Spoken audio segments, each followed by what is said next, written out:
السلام علیکم دوستو، کیسے ہیں آپ سب؟ امید کرتی ہوں آپ سب ٹھیک ہوں گے۔ دوستو، آج کی کہانی بہت ہی شاندار ہونے والی ہے۔ کہانی کو پورا سننے کے لیے ہمارے ساتھ رہیے گا تاکہ پوری کہانی کی آپ کو مکمل طور پر سمجھ آ سکے۔ میرا نام ثنا ہے۔ میرے ابا جان میرے بچپن میں ہی وفات پا چکے تھے۔ جیسے ہی میں نے جوانی کی دہلیز پر قدم رکھا، میری خوبصورتی کے چرچے ہر جگہ تھے، اور مجھے دیکھنے والے جو بھی ایک بار دیکھ لیتا اس کی مجھے دوبارہ دیکھنے کی خواہش ہوتی تھی۔ میری اماں نے مجھے بہت ہی زیادہ ماڈرن انداز میں پالا تھا اور مجھے زیادہ تر پینٹ شرٹ ہی لے کر دیتی تھی۔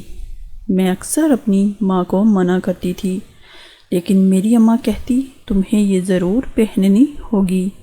میری اماں نے مجھے ایک دکان پر ملازم کے طور پر نوکری کرنے کے لیے لگوا دیا تھا، اور ہر روز مجھے ایک ڈبہ دے کر اس دکان پر بھیج دیتی۔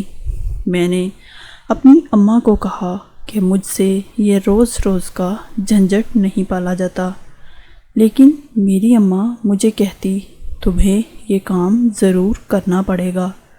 لوگ میری جانب بہت ہی عجیب نظروں سے دیکھتے تھے، لیکن میری ماں کو اس بات کی کوئی فکر نہیں تھی۔ ابا کی وفات سے اماں کا رویہ بالکل بھی ایسا نہیں تھا، لیکن ابا کی وفات کے بعد اماں کے طور طریقے مکمل طور پر بدل چکے تھے۔ میں نے اپنی اماں کو کہا، اماں، پہلے تو بابا کی موجودگی میں آپ ایسے کام نہیں کرواتی تھی۔ اماں کہنے لگی، میں تم سے کوئی بھی کام نہیں کرواتی، صرف ایک ڈبہ لانے کے لیے ہی بھیجتی ہوں۔ ابھی میں نے اپنی بات پوری بھی نہیں کی تھی کہ اماں نے مجھے کہا، جلدی سے اپنے کپڑے بدلو اور جا کر وہ ڈبہ لے آؤ، وہ دکان والا تمہارا انتظار کر رہا ہوگا۔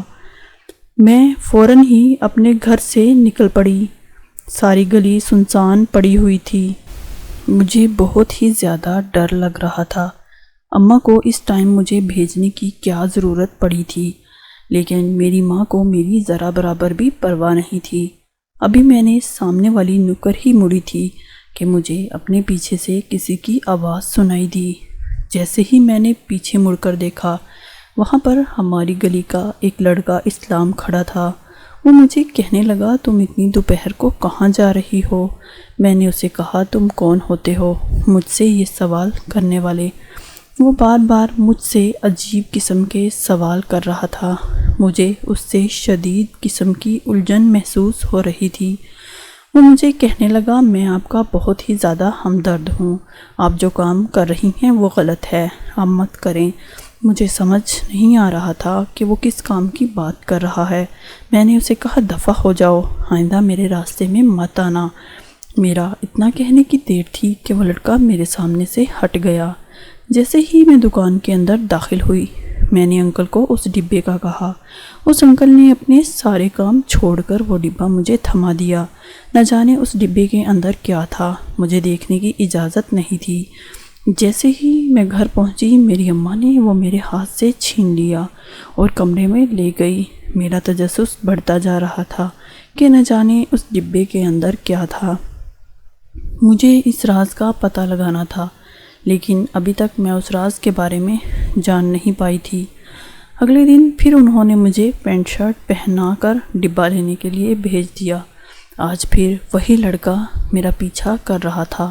میں نے اسے کہا، تمہاری ہمت کیسے ہوئی ہے آج پھر میرے پیچھے آنے کی، اور آئندہ تم میرے پیچھے آئے میں تمہارا بہت ہی برا حشر کروں گی۔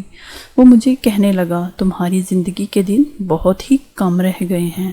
میں نے کہا، تم مجھے دھمکیاں دینے کی کوشش مت کرو۔ وہ کہنے لگا، میں تمہیں دھمکیاں نہیں دے رہا، کیا تمہیں اپنی ماں کا رویہ عجیب نہیں لگتا؟ وہ تم سے کچھ غلط کام کروا رہی ہیں۔ اس کے اس طرح پوچھنے پر میں خوفزدہ ہو گئی۔ وہ کہنے لگا، جو تمہاری ماں وہ ڈبہ روز تمہیں اس دکان سے لانے کے لیے کہتی ہیں، تم نے کبھی اپنی ماں سے پوچھنا گوارا نہیں کیا کہ اس ڈبے کے اندر کیا ہوتا ہے؟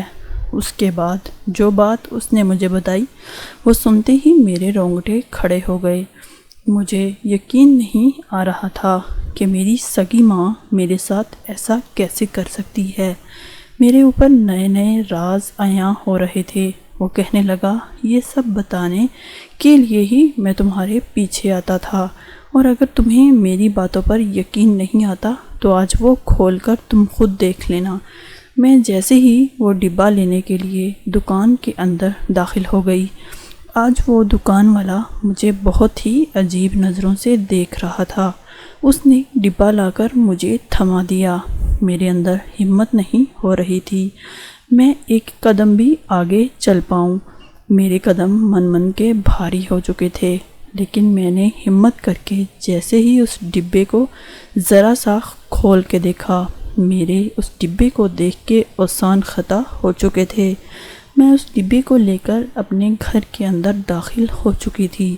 اماں نے فوراً اس ڈبے کو لے لیا اور اپنے کمرے کے اندر جا کر بند ہو گئی۔ جیسے ہی رات کے 12 بجے اماں اپنے کمرے سے نکل چکی تھی، انہوں نے مجھے دیکھنے کی کوشش کی، لیکن میں نے خود کو سلانے کی مکمل طور پر ایکٹنگ کرنا شروع کر دی۔ جب ماں کو یقین ہو گیا کہ میں سو رہی ہوں، وہ فوراً ہی گھر سے باہر نکل پڑی۔ میں نے اپنی ماں کا پیچھا کرنا شروع کر دیا۔